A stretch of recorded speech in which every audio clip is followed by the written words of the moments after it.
Ay, ayun na naman. Dito na ako. Ano ulam natin? Ubod. Ay, masarap yun. Kawayan. Oo. Nilaga lang. Ay, nilaga mo lang? Oo, masarap yun, di ba? Favorite mo yun. Oo, siyempre gawain mo. Kakain ako. Kumain ka. Mamaya na ako maglalaro. Tawag naman ako sa Emil.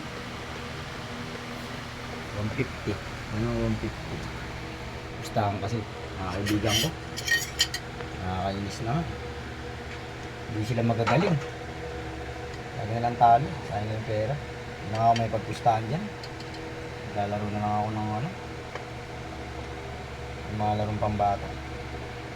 Ano lang, lalaro. Kasi ulam natin. Ayan, nakatakip. Ubod. Oo. Favorite mo, di ba? Ah, dito natin. Kain ako. Ubod na ano to? Kawayan. Ah, kawayan. Masarap to. Uy! Kawayan talaga. Sabi mo ubod. Kaya nga, ubod. Ng kawayan, nilaga. Oh, kawayan yan. Ginawang toothpick. Oh, kaya nga. Inilaga mo lang. Oo. Oh, tangin lang yan.